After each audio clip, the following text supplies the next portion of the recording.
Welcome to Ardhashastra by Ishwar. You are watching Ishwar's Economy. Well, my dear students, నేను ఇచ్చినటువంటి ప్రశ్నను ఒకసారి అధ్యయనం చేద్దాం. దేశ జీడిపి 4.5% నుంచి 5% మధ్యలో కొనసాగుతున్న సమయంలో కరోనా సమస్య వలన లాక్డౌన్ ప్రకటించడంతో ఆర్థిక వ్యవస్థ మాంద్య స్థితి ఎదుర్కొంటున్నది. ఈ క్రింది ఏ విధానాలను అమలు చేయడం ద్వారా మాంద్యాన్ని అధిగమించగలం అని 4 పాలసీలు ఇవ్వడం జరిగింది. ఒకటి లో interest rate policy, 2 negative interest rate policy, 3 helicopter money policy, 4 quantitative easing policy. ఏది రైట్ ఆన్సర్? ముందుగా ఆన్సర్ని ఐడెంటిఫై చేద్దాం. ఆర్థిక వ్యవస్థ మాంద్య స్థితిలో ఉన్నది అంటే సిస్టంలో మనీ సప్లై అనేది చాలా తక్కువగా ఉన్నది అని మనం అర్థం చేసుకోవాలి. సో మనీ సప్లై తక్కువగా ఉన్నప్పుడు ఆ మనీని అదనంగా ముద్రించి సిస్టంలోకి పంపించాలి. ఇది ప్రాథమికంగా మనం గుర్తించాల్సినటువంటి అంశం. సో సమాజంలోకి ద్రవ్య సప్లైని పెంచేటువంటి విధానాలు ఈ 4. కాబట్టి మాంద్యాన్ని మనం ఎదుర్కోవాలంటే ఈ 4 ద్రవ్య సప్లైని పెంచడం ద్వారా మాంద్యాన్ని నివారించేటువంటి పద్ధతులే. కాబట్టి ఆన్సర్ అయితే పైవన్నీ అనేటువంటి ఆన్సర్ రైట్ అవుతుంది. ఐ మీన్ బి 1, 2, 3, 4 అన్నీ అనేది రైట్ ఆన్సర్ అవుతుంది. ఇక ఒక్కొక్క అంశాన్ని విశ్లేషిద్దాం. మొట్టమొదటి అంశం లో ఇంట్రెస్ట్ రేట్ పాలసీ. లో ఇంట్రెస్ట్ రేట్ పాలసీ అంటే మనందరికీ తెలుసు, భారతదేశ కేంద్ర bank reserve bank of India RBI యొక్క కనుసన్నల్లోనే భారతదేశంలో ఉన్నటువంటి కమర్షియల్ బ్యాంక్స్ అన్ని పనిచేస్తూ ఉన్నాయి. అయితే reserve bank of India commercial బ్యాంక్స్కి అమౌంట్ని ఇస్తుంది. ఎందుకని? పరపతిని సృష్టించే క్రమంలో భాగంగా. కమర్షియల్ బ్యాంక్స్ యొక్క ప్రధానమైన విధి, the main function of commercial banks is to create the credit. The main function of central bank, I mean reserve bank of India, is to control the credit. ఇది ప్రాథమికంగా గుర్తించాల్సిన అంశం. So commercial banks reserve bank of India నుంచి తీసుకునేటువంటి అప్పుపై reserve bank of India వడ్డీ రేట్ని వసూలు చేస్తుంది. దీన్ని మనం బ్యాంక్ రేట్ అంటున్నాం, రీడిస్కౌంట్ రేట్ అని కూడా తెలుస్తున్నాం. అయితే ఆర్థిక వ్యవస్థ మాంద్య స్థితిలో ఉన్నప్పుడు reserve bank of India commercial బ్యాంక్స్కి ఇచ్చేటువంటి అప్పు మీద వడ్డీ రేట్లు తగ్గిస్తుంది. ఎప్పుడైతే కమర్షియల్ బ్యాంక్స్ తక్కువ వడ్డీకే ద్రవ్యాన్ని పొందాయో కస్టమర్స్ కూడా తక్కువ వడ్డీకే ఆఫర్ చేస్తాయి. సిస్టంలో ఆల్రెడీ మనీ సప్లై డౌన్ఫాల్లో ఉంది కాబట్టి తక్కువ వడ్డీ రేటుకే కమర్షియల్ బ్యాంక్స్ లోన్లు ఇస్తున్నాయి. కాబట్టి ఆటోమేటిక్ కస్టమర్స్ ఆ అమౌంట్ తీసుకొని సిస్టంలోకి అమౌంట్ని ఎగ్జిక్యూషన్ అనేది చేస్తారు. ఆటోమేటిక్గా తీసుకున్నటువంటి ఆ ఇన్వెస్ట్మెంట్ లేదా క్యాపిటల్తో ప్రొడక్షన్ స్టార్ట్ చేస్తారు. ఎప్పుడైతే ప్రొడక్షన్ స్టార్ట్ చేస్తారో ఎంప్లాయ్మెంట్ క్రియేట్ అవుతుంది. ఎంప్లాయ్మెంట్ క్రియేట్ అవడం వల్ల ఆటోమేటిక్గా ఎకానమీ అంతా సెట్ అవుతుంది. కాబట్టి లో ఇంట్రెస్ట్ రేట్ యొక్క ప్రధాన ఉద్దేశం సిస్టంలోకి మనీ సప్లైని తీసుకురావడం అన్నమాట. సో మనకు కావాల్సింది కూడా అదే. మాంద్యాన్ని తగ్గించాలంటే, మాంద్యం అంటే ఆర్థిక వ్యవస్థలో ద్రవ్య సప్లై తక్కువగా ఉన్న స్థితి, డబ్బు లేని స్థితి, డబ్బు చాలా తక్కువగా ఉన్న స్థితి. ఎప్పుడైతే డబ్బు చాలా తక్కువగా ఉంటుందో ఎకనామిక్ యాక్టివిటీస్ ఆటోమేటిక్గా డౌన్ఫాల్ అయిపోతాయి. కాబట్టి మొదటిది రైట్ ఆన్సరే. ఇక రెండోది నెగిటివ్ ఇంట్రెస్ట్ రేట్ పాలసీ. బేసిక్గా ఈ ప్రశ్నని విశ్లేషించాలంటే దాదాపుగా 30 మినిట్స్ అబోవ్ పడుతుంది. బట్ మనకు ఇచ్చినటువంటి ప్రశ్నకి ఆన్సర్ కనుక్కునే దిశగా వీలైనంత షార్ట్ చేసి చెప్పడానికి ప్రయత్నిస్తాను. అభ్యర్థి ద్వారా గమనించగలరు. ఎస్. ఇక లో ఇంట్రెస్ట్ రేట్ పాలసీ అంటే ఏంటంటే బేసిక్గా మన అందరికీ తెలుసు, reserve bank of India commercial banks ఈ రెండింటి మధ్య మానిటరీ పాలసీ అనేది సందర్భాన్ని బట్టి మారుస్తూ ద్రవ్య సప్లై యొక్క నిల్వలని సమస్యలకు అనుగుణంగా అడ్జస్ట్మెంట్ చేస్తూ ఉంటాం. అయితే ఆర్థిక వ్యవస్థ మాంద్య స్థితిలో ఉన్నప్పుడు ఏం చేస్తాయంటే బేసిక్గా reserve bank of India commercial బ్యాంక్స్కి ఏమని చెప్తాయంటే, బాబు కమర్షియల్ బ్యాంక్స్ మీరు ఇంట్రెస్ట్ రేట్లు తగ్గించండి అని చెప్తాయి. కానీ ఇంట్రెస్ట్ రేట్లు తగ్గించి కస్టమర్స్కి ఇవ్వడం వల్ల కస్టమర్స్కి అది ప్రాఫిటే, కానీ కమర్షియల్ బ్యాంక్స్కి అది ప్రాఫిట్ కాదు. కాబట్టి కమర్షియల్ బ్యాంక్స్ ఏం చేస్తాయి, ప్రజల దగ్గర నుంచి తీసుకున్న డిపాజిట్లలో తిరిగి ప్రజలకి లో ఇంట్రెస్ట్ రేట్ ఇవ్వకుండా రిజర్వ్ బ్యాంక్ ఆఫ్ ఇండియా దగ్గర రిజర్వ్ చేస్తాయి. ఎందుకంటే ప్రజల దగ్గర నుంచి వచ్చేటువంటి ఇంట్రెస్ట్ రేట్ కన్నా ఆర్బీఐ దగ్గర రిజర్వ్ చేయడం వల్ల వచ్చేటువంటి ఇంట్రెస్ట్ రేట్ ఎక్కువ. కాబట్టి దీన్ని మనం రివర్స్ రిపో రేట్ అని చదువుకుంటున్నాం. అయితే నెగిటివ్ ఇంట్రెస్ట్ రేట్ పాలసీ అంటే ఏంటంటే ఆర్థిక వ్యవస్థ మందగమన స్థితిలో ఉన్నప్పుడు సొసైటీలో డబ్బు ఉండదు కాబట్టి కమర్షియల్ బ్యాంక్స్ తక్కువ వడ్డీ రేటుకి రుణాలు ఇవ్వడం వల్ల తమ లాభాలు దెబ్బతింటాయి కాబట్టి ఎక్కువ మొత్తాన్ని ఆర్బీఐ దగ్గర రిజర్వ్ చేస్తాయి. ఎంతైతే రిజర్వ్ చేశాయో ఆ రిజర్వ్ మీద సాధారణ స్థితిలో ఆర్బీఐ వడ్డీ చెల్లించాలి.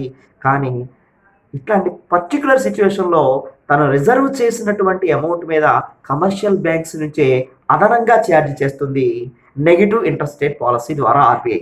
అప్పుడు ఎప్పుడైతే ఈ నెగిటివ్ ఇంట్రెస్ట్ రేట్ పాలసీని ఇంట్రడ్యూస్ చేసే కమర్షియల్ బ్యాంక్స్కి ప్రాబ్లం కదా, కాబట్టి కమర్షియల్ బ్యాంక్స్ ఏం చేస్తాయంటే ఆర్బీఐ సూచించినటువంటి తక్కువ వడ్డీ రేట్లకే వినియోగదారులకి క్రెడిట్ని ప్రొవైడ్ చేస్తాయి. తద్వారా సొసైటీలోకి మనీ సప్లై వెళ్తుంది.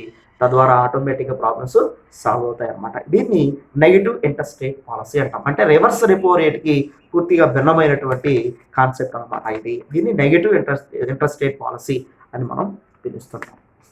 ఇక బేసిక్గా నెగిటివ్ ఇంట్రెస్ట్ రేట్ పాలసీని యూరోపియన్ యూనియన్ బ్యాంక్ మొట్టమొదటిగా దీన్ని ఇంట్రడ్యూస్ చేసే ప్రయత్నం చేసింది. గడిచినటువంటి ఒక 6 నుంచి 8 నెలల కాలంలో America president Donald Trump negative interest రేట్ని ఇంట్రడ్యూస్ చేయాలని కూడా ఇన్స్ట్రక్షన్ ఇచ్చినట్టు మనకి ఆధారాలు చెప్తూ ఉన్నాయి. ఇక నెక్స్ట్ 3వ అంశం తీసుకుంటే helicopter money policy. So helicopter money, quantitative easing అనేటువంటి పదాలని తెలంగాణ రాష్ట్ర ముఖ్యమంత్రి వర్యులు కేసీఆర్ గారు ఉపయోగించిన తర్వాత దాదాపుగా ఈ విషయం మీద చాలా విస్తృతమైన స్థాయిలో మేధావుల మధ్య చర్చ జరిగింది. అది సోషల్ మీడియా ప్లాట్ఫామ్ ద్వారా కానివ్వండి, ఎలక్ట్రానిక్ మీడియా ద్వారా చాలా మందికి విస్తృతమైనటువంటి అవగాహన ఏర్పడింది. అయితే మనం ఇక్కడ ఎగ్జామ్ పాయింట్ ఆఫ్ వ్యూలో తీసుకోవాల్సినటువంటి అంశం ఏంటంటే హెలికాప్టర్ మనీ. హెలికాప్టర్ అంటే కాసుల వర్షం కురిపించడం అనమాట. అంటే హెలికాప్టర్లో కరెన్సీ కట్టలను పెట్టి వరదలు ఏర్పడినప్పుడు, వరదలు సంభవించినప్పుడు ఆ వరదల్లో చిక్కుకున్నటువంటి ప్రజలకు అవసరమైన ఆహార పొట్లాన్ని ఎలా విసురుతారో అలా విసురుతారనేటువంటి ఒక భావన. ఇది వాస్తవమైన భావన కాదు, just it is an imaginary concept. అంటే నిజంగా హెలికాప్టర్ ద్వారా మనీని వెదజల్లుతారా, మనీని స్ప్రే చేస్తారా అంటే దట్ ఈస్ ఫూలిష్ థింగ్. అది కాదు ఇక్కడ మనం అర్థం చేసుకోవాల్సింది. ఏంటి దీని అర్థం? బేసిక్గా ఇది సెంట్రల్ బ్యాంక్ సంబంధించిన టర్మ్ కాదు. So reserve bank of India సంబంధించినటువంటి టర్మినాలజీ కాదు. సో హెలికాప్టర్ మనీ అంటే ఏంటంటే రిజర్వ్ బ్యాంక్ ఆఫ్ ఇండియా మాంద్య స్థితిలో సొసైటీలో సిస్టంలో అమౌంట్ అనేది లేదు కాబట్టి హ్యూజ్ అమౌంట్ని ముద్రించినటువంటి అమౌంట్ని అందరి వినియోగదారుల ఖాతాకు డైరెక్ట్గా ఫార్వర్డ్ చేయటం అన్నమాట. దీనివల్ల ఏమవుతుంది? ప్రస్తుతానికి లాక్డౌన్ నేపథ్యంలో ప్రజల యొక్క ఆర్థిక కార్యకలాపాలు ఏమీ జరగటం లేదు, ఉత్పత్తి కార్యకలాపాలు జరగటం లేదు. కాబట్టి ఉత్పత్తి కార్యకలాపాలు లేవు కాబట్టి వాళ్ళ దగ్గర ఆదాయాలు లేవు కాబట్టి ప్రజల యొక్క కొనుగోలు శక్తి లేదు. సో కొనుగోలు శక్తి అనేది ఏంటి? Purchasing power is stimulating any economy. ఇది అందరికీ మనకు తెలుసు. ప్రజల కొనుగోలు శక్తే లేనప్పుడు ప్రజలు కొనడానికి అవసరమైన డబ్బుని హెలికాప్టర్ మనీ ప్రాసెస్ ద్వారా అందిస్తే ప్రజలు కొనడం మొదలవుతారు. ఎప్పుడైతే ప్రజలు కొనడం మొదలుపెట్టారో తయారు చేసేవాడు ఉత్పత్తిని తయారు చేస్తారు. ఎప్పుడైతే ఉత్పత్తి జరిగిందో ఉద్యోగ కల్పన జరుగుతుంది. ఎప్పుడైతే ఉద్యోగాలు వచ్చాయో ఆటోమేటిక్గా ఎకానమీ మళ్ళీ ఫ్లరిష్ అవుతుంది. కాబట్టి హెలికాప్టర్ మనీ అనేటువంటి కాన్సెప్ట్ బేసిక్గా ద్రవ్యవాదుల్లో కీలకమైనటువంటి వ్యక్తి మిల్టన్ ఫ్రీడ్మన్, నోబెల్ బహుమతి గ్రహీత, 1961లో ఈ హెలికాప్టర్ మనీ విధానాన్ని గురించి మొట్టమొదటిసారిగా మాట్లాడితే 2002లో బెన్ బెనాంకీ అనేటువంటి ఎకానమిస్ట్ దీని గురించి విశ్లేషణ ఇచ్చినట్లుగా ఆధారాలు మనకి కనిపిస్తున్నాయి. కాబట్టి హెలికాప్టర్ మనీ ద్వారా ప్రజలకి ఇచ్చేటువంటి మొత్తాన్ని ఏదైతే ప్రజలు పొందుతారో అకౌంట్ల ద్వారా దాన్ని తిరిగి చెల్లించవలసినటువంటి అవసరం లేదు. ఎప్పుడైతే తిరిగి చెల్లించవలసిన అవసరం లేదో ఆటోమేటిక్గా మనీ ఏమవుతుందంటే మనీ వాల్యూ పడిపోతుంది. It leads to inflation. అది తిరిగి ద్రవ్యోల్బణానికి దారితీస్తుంది. మాంద్యానికి ముందేద్దాం అనుకుంటే అది ఇన్ఫ్లేషన్ దారితీసేటువంటి ప్రమాదం కూడా ఉందన్నమాట. కాబట్టి ద్రవ్య సప్లైని నిర్ణయించాలంటే ఎంత ద్రవ్యాన్ని పంపించాలనే దానికి కొన్ని ఫినామినల్స్ ఉన్నాయి, కొన్ని మెజర్మెంట్స్ ఉన్నాయి. ఆ కొలమానాల ప్రకారమే దాన్ని అనుసరించాలి. ఆ విషయానికి వస్తే ద్రవ్యాన్ని సప్లై చేసే విషయంలో కొలమానబద్ధంగా ఉండేటువంటి మరొక మెజర్మెంట్ ఏంటంటే క్వాంటిటేటివ్ ఈజింగ్. దీన్నే ఫినాన్షియల్ ఈజింగ్ అంటాం, దీన్నే మానిటరీ ఈజింగ్ అని కూడా పిలుస్తాం. క్వాంటిటేటివ్ ఈజింగ్ అంటే ఏంటంటే ఆర్థిక వ్యవస్థలో ద్రవ్య సప్లై బేసిక్గా రిజర్వ్ బ్యాంక్ ఆఫ్ ఇండియా కరెన్సీని ముద్రించే విషయంలో కొన్ని ప్రమాణాలను పాటించాలి. మనందరూ తెలుసు, కనీస నిల్వల పద్ధతిని అనుసరిస్తుంది 1957 నుంచి ఆర్బీఐ అని మనందరికీ తెలుసు.